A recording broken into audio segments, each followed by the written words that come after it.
Constitution शब्द Latin वर्डबाट उत्पत्ति भएको पाउन सक्छौँ, जसको अर्थ चाहिँ व्यवस्था अथवा संस्था भन्ने हुन्छ। संविधान भनेको चाहिँ राज्यको मूल कानुन हो। राज्य सञ्चालनको आधारभूत विषयहरू समेटिएको दस्तावेजलाई संविधान भनिन्छ। त्यस्तै गरी राज्यका अङ्गहरू र संवैधानिक अङ्गहरूको व्यवस्था गरिएको दस्तावेज हो। राज्यको संरचना र कार्यप्रणाली चाहिँ संविधानमा लेखिएको हुन्छ।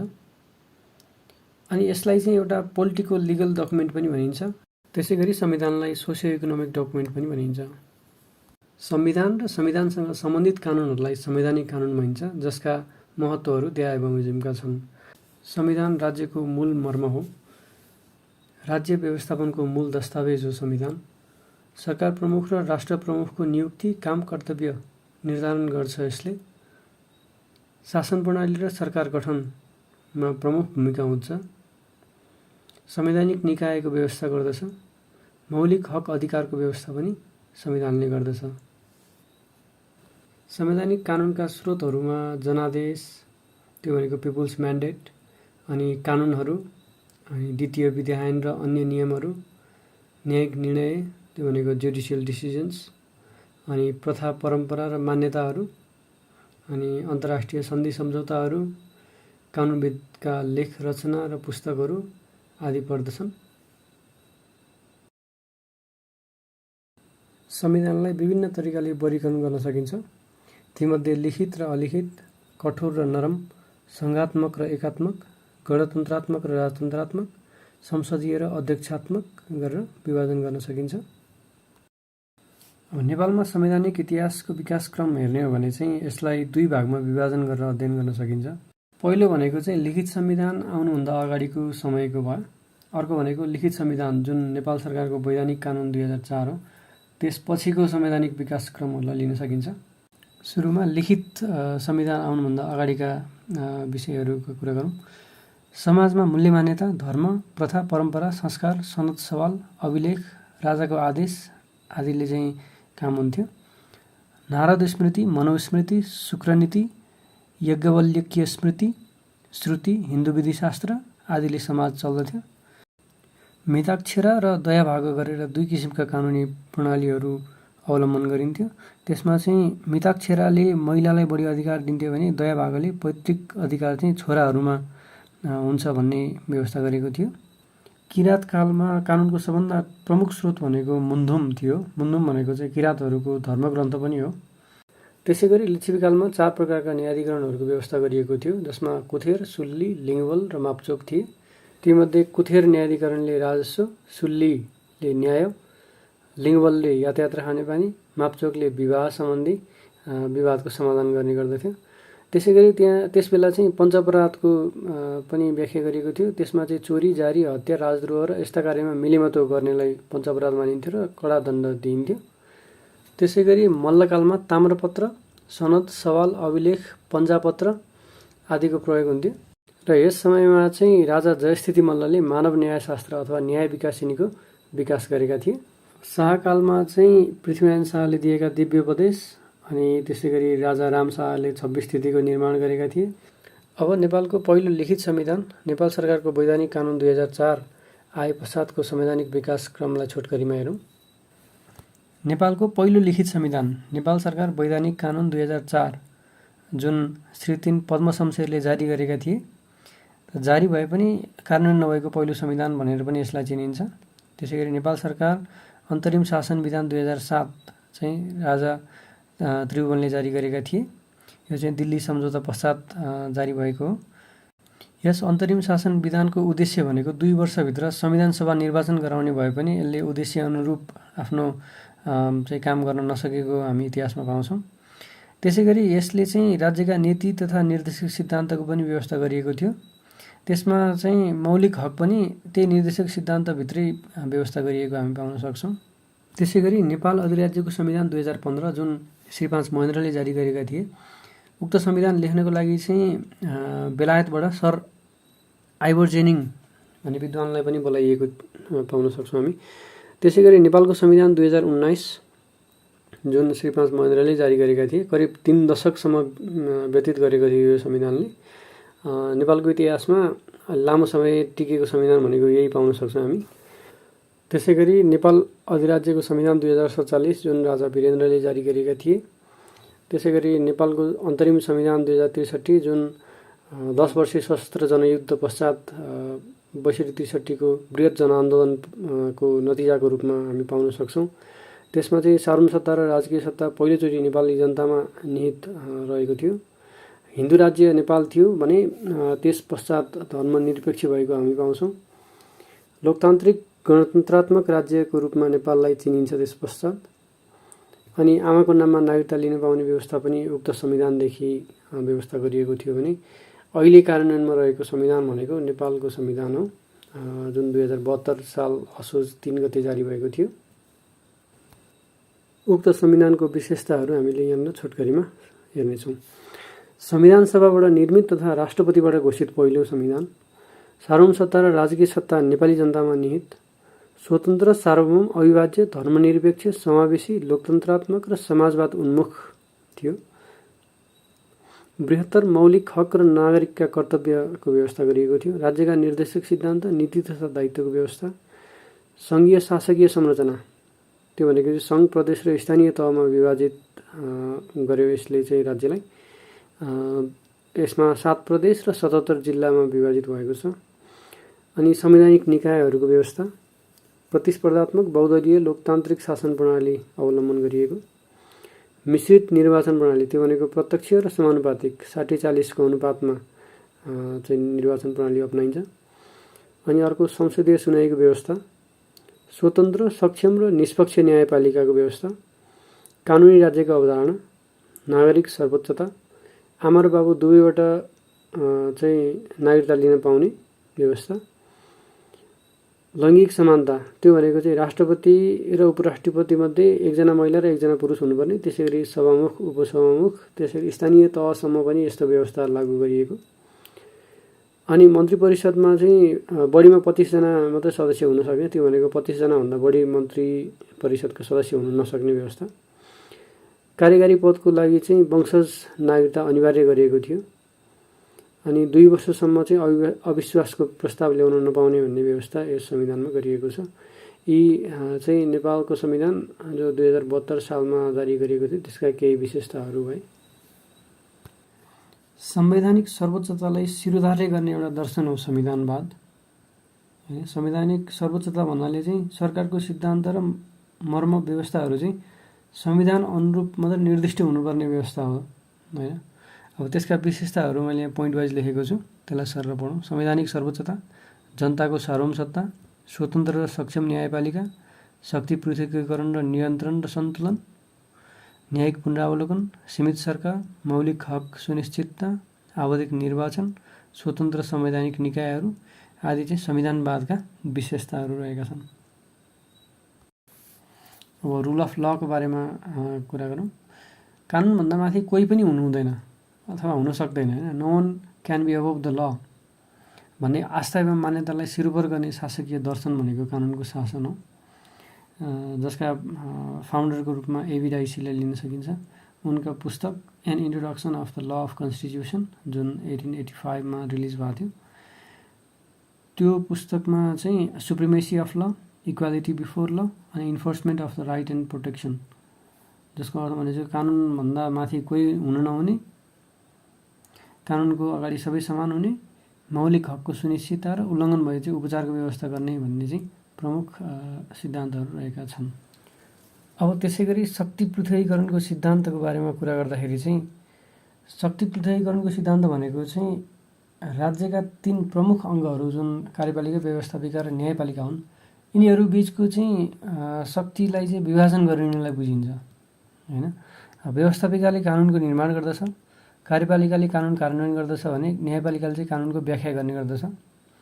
त्यसै गरी मन्टेस्क्युले यो व्यवस्थापिका र कार्यपालिका एकै ठाउँमा भयो भने चाहिँ कानुन निरङ्कुश हुन्छ, जसले चाहिँ स्वतन्त्रता समाप्त हुन्छ भन्छन्। त्यसै गरी व्यवस्थापिका र न्यायपालिका पनि सँगै बसेर काम गरे भने त्यसले चाहिँ न्यायाधीशले चाहिँ दमनपूर्ण र हिंसात्मक व्यवहार गर्ने चाहिँ उनले भनेका छन्। त्यसै गरी व्यवस्थापिका, कार्यपालिका, न्यायपालिका सँगै बसेर काम गरे भने चाहिँ सबै कुरा समाप्त हुन्छ, इन्ड अफ एभ्रिथिङ भनेर उनले भनेका छन्। त्यसै गरी वेड एन्ड फिलिपले शक्ति पृथकीकरणको सम्बन्धमा चाहिँ निम्न कुराहरू गरेका छन्। जसमा चाहिँ राज्यको एक अङ्गमा बसेको व्यक्ति अर्को अङ्गमा बस्नु हुँदैन। राज्यको एक अङ्गले अर्को अङ्गलाई चाहिँ हस्तक्षेप गर्नु हुँदैन। राज्यको एक अङ्गले चाहिँ अर्को अङ्गको कार्य गर्नु हुँदैन। जस्तो कार्यपालिकाले व्यवस्थापिकाको काम गर्नु भएन, व्यवस्थापिकाले कार्यपालिका, आफ्नो आफ्नो एउटा शक्ति चाहिँ पृथक भएर बस्नु पर्यो भन्ने नै शक्ति पृथकीकरणको सिद्धान्त हो भनेर यिनले भनेका छन्। अब नेपालको संविधानको भाग 4 मा व्यवस्था गरिएको राज्यको निर्देशक सिद्धान्त, नीति तथा दायित्वका केही पोइन्ट्सहरू मैले टिपेको छु। त्यसमा चाहिँ राज्यका निर्देशक सिद्धान्तहरू चाहिँ जम्मा 4 वटा छ। त्यो भनेको राजनीतिक उद्देश्य, सामाजिक र सांस्कृतिक उद्देश्य, आर्थिक उद्देश्य र अन्तर्राष्ट्रिय सम्बन्धी उद्देश्यहरू रहेका छन् भने राज्यको दायित्व जुन धारा 52 मा छ, नेपालको स्वतन्त्रता, सार्वभौमसत्ता, भौगोलिक अखण्डता र स्वाधीनतालाई अक्षुण्ण राख्दै मौलिक हक तथा मानवाधिकारको संरक्षण र सम्वर्धन, राज्यको निर्देशक सिद्धान्तहरूको अनुसरण तथा राज्यका नीतिहरूको क्रमशः कार्यान्वयन गर्दै नेपाललाई समृद्ध तथा समुन्नत बनाउने राज्यको दायित्व हुनेछ भनेर व्यवस्था गरिएको छ। यसमा धारा 51 मा रहेको राज्यका नीतिहरूको बारेमा चाहिँ यो भिडियोको अन्तिममा प्रस्तुत गरेको छु। त्यसलाई चाहिँ अलिकति सम्झिन पनि सहज होस् भनेर एउटा चाहिँ मौलिक तरिकाले प्रस्तुत गरेको छु। त्यो हेर्नको लागि चाहिँ भिडियो अन्तिमसम्म हेर्नु होला। अब चाहिँ हामी सङ्घीय र एकात्मक प्रणालीका बिचमा केही भिन्नताहरू हेर्नेछौँ। एकात्मक प्रणालीमा चाहिँ राज्य शक्ति चाहिँ केन्द्रमा निहित हुन्छ भने सङ्घीय प्रणालीमा चाहिँ राज्य शक्ति चाहिँ विभिन्न प्रदेश र स्थानीय तहमा बाँडफाँड भएको हुन्छ। यसमा उदाहरण हेऱ्यो भने अलिक सजिलो हुन्छ बुझ्नको लागि। त्यसमा चाहिँ नेपाल 2063 को अन्तरिम संविधान आउनुभन्दा अगाडि एकात्मक व्यवस्थामा थियो भने 2063 को संविधान जुन अन्तरिम संविधान हो त्यसपछि चाहिँ नेपाल सङ्घीय राज्यमा प्रवेश गरेको हामी बुझ्न सक्छौँ। अनि एकात्मकमा चाहिँ तहगत सरकार हुनसक्छ तर संवैधानिक स्वायत्तता चाहिँ हुँदैन। त्यस बेला नि गाविस थियो, जिल्ला थियो होइन, तर त्यसमा संवैधानिक स्वायत्तता थिएन। तर अहिले चाहिँ के छ भन्दाखेरि प्रदेश सरकार छ छुट्टै होइन, त्यसपछि स्थानीय तहहरू छन्, नगरपालिका, गाउँपालिका, यिनीहरू चाहिँ संवैधानिक स्वायत्तता सहित रहेका छन्।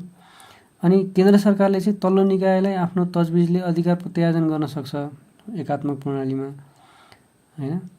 त्यसै गरी केन्द्रीय सरकारले चाहिँ आफ्नो अनुकूल संविधान संशोधन गर्न सक्छ एकात्मकमा। तर सङ्घीयमा चाहिँ के हुन्छ भन्दाखेरि संविधान संशोधन गर्नु पर्यो भने प्रदेशसँग सम्बन्धित कुरा छ भने प्रदेशको सहमति नभइकन चाहिँ संविधान संशोधन गर्नु पनि अप्ठ्यारो हुन्छ होइन। त्यसै गरी केन्द्र सरकार नै सर्वोच्च शक्ति हो एकात्मकमा भने सङ्घीयमा चाहिँ स्वतन्त्रता र शक्ति विभाजनको सिद्धान्त चाहिँ आवश्यक हुन्छ। अब यसपछि चाहिँ हामीले व्यवस्थापिका संसदको कार्य र यसका विशेषाधिकारहरूको बारेमा थोरै चर्चा गर्नेछौँ। अब व्यवस्थापिका संसदको कार्यहरूलाई चाहिँ यसरी पोइन्टमा लेखिएको छ, म सर पढ्छु। सभामुख, उपसभामुख, अध्यक्षको निर्वाचन मनोनयन गर्ने, राष्ट्रपति उपराष्ट्रपतिको निर्वाचन, प्रधानमन्त्रीको निर्वाचन, नीति तथा कार्यक्रम प्रस्तुत गर्ने स्थान भयो त्यो। अनि समसामयिक विषयमा छलफल, जरुरी सार्वजनिक महत्त्वको प्रस्तावमा छलफल, अध्यादेश, विधेयक, बजेट, विश्वास र अविश्वासको प्रस्ताव, महाभियोग आदि कामहरू चाहिँ व्यवस्थापिका संसदमा हुने गर्दछ। यसका कार्यहरू त्यो हुन्। अनि यसका विशेषाधिकारहरूमा चाहिँ धारा 103 मा विशेषाधिकारको व्यवस्था गरिएको छ। यो चाहिँ व्यवस्थापिका भन्ने भागमा चाहिँ व्यवस्था गरिएको छ। पूर्ण वाक स्वतन्त्रता, यसमा चाहिँ सदनमा व्यक्त गरेको कुरा वा मतको कारण कसैलाई पक्राउ, थुना वा अदालती कारबाही गरिने छैन भनेर त्यहाँ व्यवस्था गरिएको छ। सदनलाई आफ्नो काम कारबाही र निर्णय गर्ने पूर्ण अधिकार छ, अदालतमा प्रश्न उठाउन नपाउने भन्ने व्यवस्था गरिएको छ। सदन भन्दा चाहिँ हामी त्यो दुई तहको छ नि, राष्ट्रिय सभा र प्रतिनिधि सभा, यो दुईटालाई बुझ्नु पर्दछ। सदनको काम कारबाहीको टिका टिप्पणी र गलत अर्थ लगाई प्रकाशन र प्रसारण गर्न पाइँदैन। अनि त्यसपछि सदनले दिएको अधिकार अन्तर्गत कुनै लिखित प्रतिवेदन, मतदान वा कारबाही प्रकाशित गरेको विषयमा कुनै व्यक्ति उप अदालतमा कारबाही चल्दैन भनेर अर्को लेखिएको छ भने अधिवेशन बोलाइएको सूचना जारी भएपछि अन्त्य नभएसम्म पक्राउ गरिने छैन। त्यो चाहिँ अब यसमा एक्सेप्सन छ एउटा, फौजदारी अभियोग बाहेक भनेको छ। अब त्यसमा अर्को क्लजमा लेखेको छ नि त। अनि अर्को पोइन्टमा चाहिँ यो उल्लेख गरिएका विशेषाधिकारहरूको हनन गर्यो भने चाहिँ संसदको अवहेलना हुन्छ भनेर भनिएको छ। अनि यस्तो अवहेलना गर्नेलाई चाहिँ नसिहत अनि बढीमा 3 महिनासम्म कैद अथवा 10,000 रुपियाँसम्म जरिवाना गर्न सकिने व्यवस्था पनि संविधानमै गरिएको छ। अब चाहिँ हामीले सर्वोच्च अदालतको अधिकार क्षेत्रको बारेमा थोरै कुरा गर्नेछौँ। यसमा चाहिँ मौलिक हक उप अनुचित बन्देज वा अन्य कुनै कानुन बाजिएमा कुनै पनि नागरिकले सर्वोच्च अदालतमा निवेदन दिन सक्नेछ र सर्वोच्च अदालतले कानुन बाजिएको देखिएमा चाहिँ अमान्य र बदल गर्न सक्ने चाहिँ सर्वोच्च अदालतको अधिकार क्षेत्र रहनेछ। यो संविधानमै उल्लेख गरिएका विषयहरू यसलाई मैले अलिकति बुझ्न स्पष्ट सकिन्छ भनेर छोटकरीमा लेखेको छु। मौलिक हक प्रचलन वा अन्य कानुनी हकको प्रचलन वा सार्वजनिक सरकारको कुनै विवादमा संवैधानिक वा कानुनी प्रश्नको निरूपणको लागि चाहिँ आवश्यक र उपयुक्त आदेश जारी गर्न सक्ने सर्वोच्च अदालतको क्षेत्राधिकारभित्र पर्दछ। अनि बन्दी प्रत्यक्षीकरण, परमादेश, उत्प्रेषण, प्रतिषेध, अधिकार परीक्षा लगायतका अन्य उपयुक्त आदेश जारी गर्न सक्ने चाहिँ अधिकार क्षेत्रमा मुद्दाको सुरु कारबाही किनारा गर्ने, पुनरावेदन सुन्ने, साधक जाँच्ने, मुद्दा दोहोर्याउने, निवेदन सुन्ने र आफ्नो फैसला वा अन्तिम आदेश पुनरावलोकन गर्न सक्ने पनि अधिकार क्षेत्र रहन्छ। उच्च अदालतले कारबाही र किनारा गरेको मुद्दाको पुनरावेदन सुन्ने र उच्च अदालतले सिफारिस गरेको मुद्दाको निरूपण गर्ने पनि सर्वोच्च अदालतको अधिकार क्षेत्र अन्तर्गत पर्दछ। यिनै कुराहरूलाई हामीले सार्मसमा यसरी हेर्न सक्छौँ। अब चाहिँ हामीले राष्ट्रपतिका भूमिकाहरूलाई हेर्नेछौँ, जसलाई हेड अफ द स्टेट पनि भनिन्छ। राष्ट्रपतिका भूमिकाहरू चाहिँ निम्न प्रकारका रहेका छन्। सङ्कटकाल घोषणा गर्न सक्ने, त्यसै गरी बाधा अड्काउ फुकाउने अधिकार, वार्षिक प्रतिवेदन सम्बन्धी अधिकार, नियुक्ति दिने सम्बन्धी अधिकार, विधेयकमा प्रमाणीकरण गर्ने अधिकार, अध्यादेश जारी गर्ने अधिकार, उपाधि तथा विभूषण प्रदान गर्ने अधिकार, सेना सम्बन्धी अधिकार, नीति तथा कार्यक्रम प्रस्तुत गर्ने चाहिँ काम भयो। अनि व्यवस्थापिका, कार्यपालिका र न्यायपालिका सम्बन्धी अन्य विविध अधिकारहरू रहेका छन्। अब प्रधानमन्त्रीको भूमिका अथवा काउन्सिल अफ मिनिस्टरको रोल पनि भनिन्छ त्यसलाई, त्यसको बारेमा केही पोइन्टहरू यहाँ लेखिएको छ। राज्यको समग्र प्रशासनिक क्रियाकलाप चुस्त दुरुस्त राख्ने, मन्त्रालयहरूबिच समन्वय गर्ने, सार्वजनिक पदाधिकारीहरूको व्यवस्थापन गर्ने, त्यो चाहिँ नियुक्ति सरुवा हुनसक्छ। अनि राज्यमा कानुनको शासनको प्रत्याभूत गराउने, राज्यको समग्र आर्थिक सामाजिक विकासको लागि काम गर्ने, अन्तर्राष्ट्रिय सन्धि सम्झौता गर्ने, विदेशी राष्ट्रहरूसँग कूटनीतिक सम्बन्ध सुधार गर्ने, संसदको अधिवेशन डाक्ने भनेको छ होइन, डाक्ने काम चाहिँ राष्ट्रपतिले गर्छ, सिफारिस चाहिँ प्रधानमन्त्रीले अथवा मन्त्री परिषदले गर्ने गर्दछ। यो चाहिँ एउटा कुरा बुझिराख्नु होला। र संसदको अधिवेशन डाक्ने र अन्त्य गर्ने कामको सिफारिस गर्ने काम गर्दछ र अन्य विविध कामहरू गर्दछन्। अब राजनीतिक दल सम्बन्धी संविधानमा गरिएका व्यवस्थाहरूको बारेमा केही लेखिएको छ। संविधानको धारा 17 उपधारा ग मा प्रत्येक नागरिकलाई राजनीतिक दल खोल्ने स्वतन्त्रता हुनेछ भन्ने व्यवस्था गरिएको छ। त्यसैगरी धारा 269 मा राजनीतिक दलको गठन, दर्ता र सञ्चालन सम्बन्धी व्यवस्था गरिएको छ भने धारा 270 मा चाहिँ राजनीतिक दलको विचारधारा, दर्शन र कार्यक्रमप्रति जनसाधारणको सहयोग र समर्थन प्राप्त गर्नको लागि प्रचार प्रसार गर्ने कार्यमा प्रतिबन्ध लगाउन, बन्देज गर्ने व्यवस्था गरिएको छ। त्यसैगरी धारा 271 मा निर्वाचनका लागि मान्यता प्राप्त गर्न निर्वाचन आयोगमा दल दर्ता गर्ने भन्ने व्यवस्था गरिएको छ। अब राजनीतिक दलका कार्यहरू फङ्सन्स अफ पोलिटिकल पार्टिजका बारेमा केही पोइन्ट्सहरू लेखेको छ। सार्वजनिक हितको विषयमा नीति तर्जुमा गर्ने, नागरिकलाई सचेत गर्ने, नागरिकको विचार व्यवस्थापिकामा पुर्याउने, राजनीतिक स्थायित्व कायम गर्ने, विकासका विभिन्न परियोजना तयार गर्ने, सरकारमा जनताको प्रतिनिधित्व गर्ने र अन्य विविध कामहरू गर्ने चाहिँ राजनीतिक दलको कामहरू हो।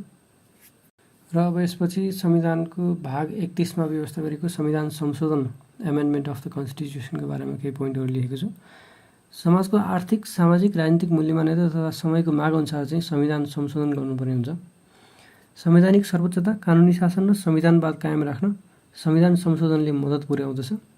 सामान्य कार्यविधि, विधायिकाको विशेष प्रक्रियाद्वारा वा जनमत सङ्ग्रहद्वारा संविधान संशोधन गर्न सकिन्छ। अनि संविधानको धारा 274 मा नेपालको सार्वभौमिकता, भौगोलिक अखण्डता, स्वाधीनता र जनतामा निहित सार्वभौम सत्ताको प्रतिकूल हुने गरी यो संविधान संशोधन गर्न सकिने छैन भनेर व्यवस्था गरिएको छ।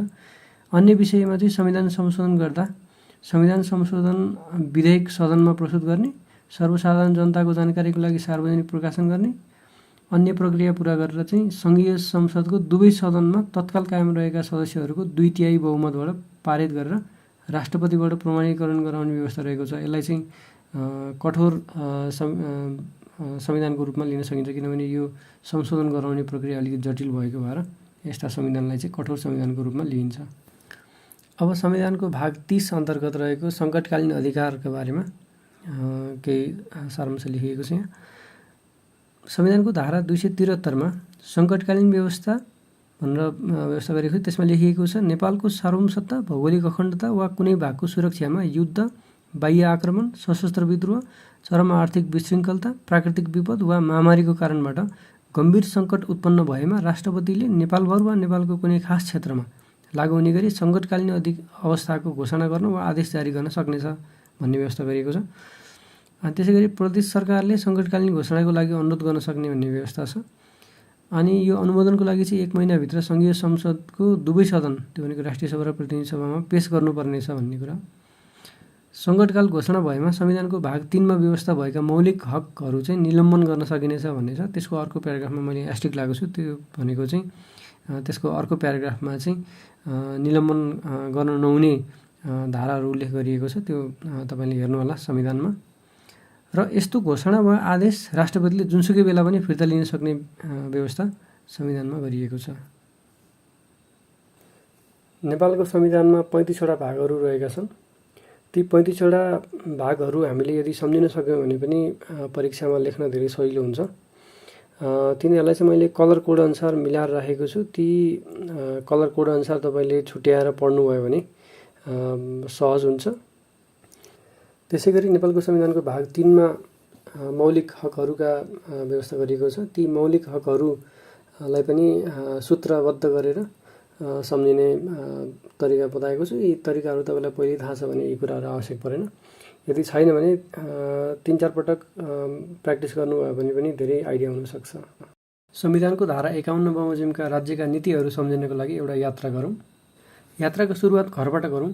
घरलाई एकता र सुरक्षासँग दाँज्यौँ भने पहिलो नीति भनेको राष्ट्रिय एकता र राष्ट्रिय सुरक्षा सम्बन्धी नीति भनेर बुझ्न सक्छौँ। घरबाट निस्केर केही पर गएपछि हामी एउटा पार्टी कार्यालय देख्छौँ। त्यो पार्टी कार्यालय देखेपछि हामीले राजनीतिक तथा शासन व्यवस्था सम्बन्धी नीति सम्झिन सक्छौँ। त्यहाँबाट अलिकति पर गएपछि एउटा हामीले जनजातिहरूको बस्ती भेट्छौँ। त्यो बस्ती भेटेपछि हामीले त्यसलाई सामाजिक र सांस्कृतिक रूपान्तरण सम्बन्धी नीति सम्झिन सक्छौँ। यस जनजातिको बस्तीबाट अलिकति पर गएपछि हामी एउटा कारखाना देख्छौँ। उक्त कारखाना देखेपछि हामीले अर्थ, उद्योग र वाणिज्य सम्बन्धी नीति स्मरण गर्न सक्छौँ। त्यस कारखानाबाट अलिकति अगाडि बढ्दाखेरि हामी बाँझा खेतहरू देख्छौँ। त्यो बाँझो खेत देखेपछि हामीले कृषि र भूमि सुधार सम्बन्धी नीति सम्झनुपर्ने हुन्छ। ती बाँझो खेतहरू कटिसकेपछि हामी एउटा नदीमा पुग्छौँ र नदीमा पुल नयाँ बनेको देखेपछि हामीले विकास सम्बन्धी नीति स्मरण गर्छौँ। नयाँ पुल बनेर ठाउँको विकास हुने भयो भनेर खुसी हुँदै अगाडि बढ्दाखेरि हामी एउटा धारोमा पुग्छौँ र धारो देखेपछि हामी प्राकृतिक साधन स्रोतको संरक्षण, सम्वर्धन र उपयोग सम्बन्धी नीतिको स्मरण गर्दछौँ। उक्त धारोबाट हातमुख धोएर अगाडि बढ्दाखेरि हामी एउटा कालोपत्री गरेको राम्रो सफा सडकमा पुग्छौँ। त्यस सफा सडकमा पुगेपछि हामीले नागरिकका आधारभूत आवश्यकता सम्बन्धी नीतिहरू सम्झिनेछौँ।